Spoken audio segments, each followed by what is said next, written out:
پہلے جو بادشاہ تھے ان میں بھی خوف خدا ہوا کرتا تھا، وہ اللہ رب العزت سے ڈرتے تھے، ان میں خوف آخرت ہوتا تھا، وہ آخرت سے بھی ڈرتے تھے کہ اگر ہم نے یہاں یہ کام کیا تو کل اس کا حساب آخرت میں جا کے دینا ہے۔ وہ اس چیز کو مد نظر رکھتے ہوئے کام کیا کرتے تھے، خوف خدا ان کے دل میں ہوتا تھا۔ ایسے ہی سلطان الب ارسلان کا بیٹا جب بادشاہ بنا تو اس کے دور میں ایک بڑا عجیب واقعہ پیش آیا۔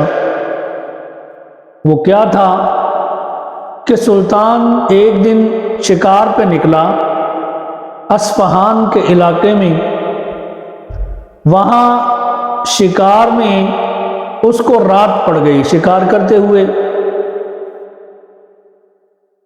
جب اس کو رات پڑی تو ساتھ ہی ایک گاؤں تھا، اس کے پاس انہوں نے پڑاؤ کیا۔ اب رات کو ایک گائے اس کے جو کارندے تھے ان کو مل گئی۔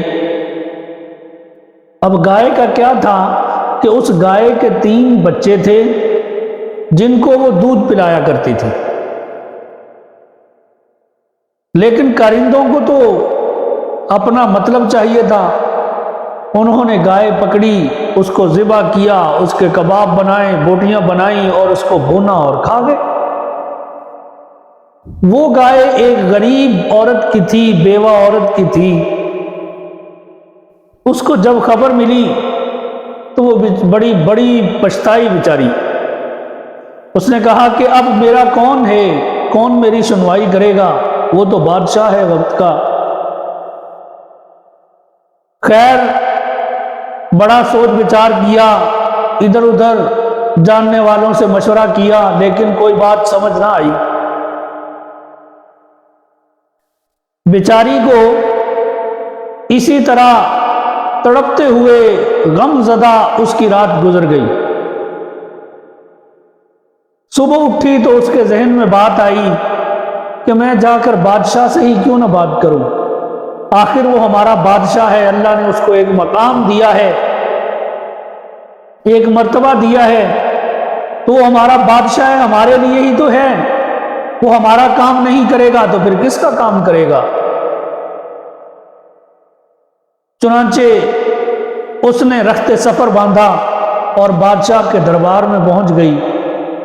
جب بادشاہ کے محل میں پہنچی تو جو بادشاہ کے کارندے تھے انہوں نے اس کو اندر نہیں جانے دیا۔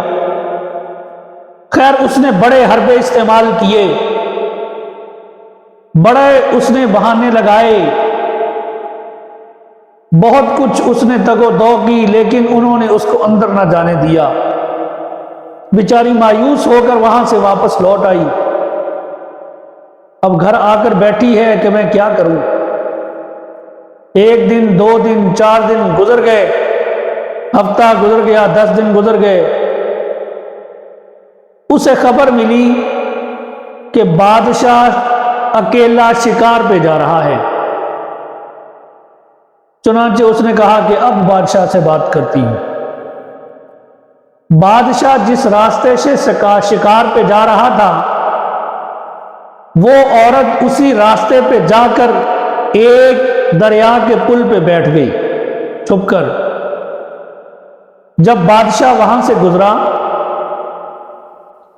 اس پل پہ پہنچا تو وہ عورت یکدم نکل کر بادشاہ کے سامنے آئی اور اس کی سواری کی لگام پکڑ لی۔ سارے حیران، کارندے تیش میں آ گئے کہ یہ کیا بات ہے۔ اس نے بادشاہ کی آنکھوں میں آنکھ ڈال کر کہا کہ بادشاہ سلامت، اس پل پہ حساب دینا چاہتے ہو یا اس پل پہ؟ کارندے بات سن کر حیران، اس کی بے باکی پہ حیران کہ یہ عورت کیا کر رہی ہے۔ اس سے پہلے کہ وہ اس عورت کو پکڑتے، انہوں نے بادشاہ کو دیکھا کہ بادشاہ اس عورت کو دیکھ رہا ہے اور اس کے چہرے پہ غصے کے آثار نہیں ہیں کہ وہ غصے سے اس عورت کو ڈانٹ دیتا۔ بادشاہ جس نظر سے اس عورت کو دیکھ رہا تھا اس کا چہرہ ترجمانی کر رہا تھا کہ بادشاہ کے اندر کیا چل رہا ہے۔ بادشاہ اپنی سواری سے نیچے اترا اور آ کر اس عورت کے پاس کھڑا ہوا اور اس سے کہتا ہے کہ اماں، اس پل پہ یعنی پل صراط پہ، اس پل پہ حساب دینے کی میرے اندر سکت نہیں ہے، اسی پل پہ حساب لے لے جو تو نے لینا ہے، لیکن مجھے بتا تو صحیح کہ بات کیا ہے۔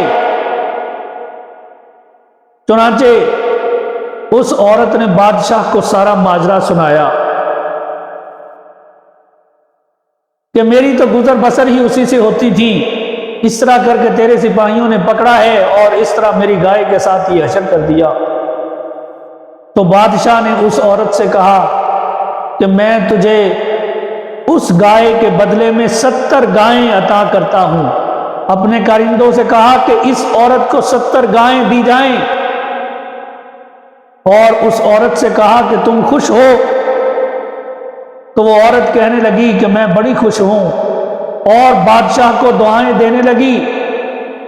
وہ عورت دعائیں دیتی جا رہی ہے بادشاہ کو، بادشاہ اس کی طرف دیکھ رہا ہے اور دل ہی دل میں سوچ رہا ہے کہ یہ عورت مجھ سے راضی ہے یا نہیں ہے۔ جب اس نے اس کا چہرہ پڑھ لیا کہ یہ عورت اب مجھ سے راضی ہو گئی ہے، تو پھر بادشاہ اپنی سواری پہ بیٹھا اور اپنے شکار کی طرف گامزن ہو گیا۔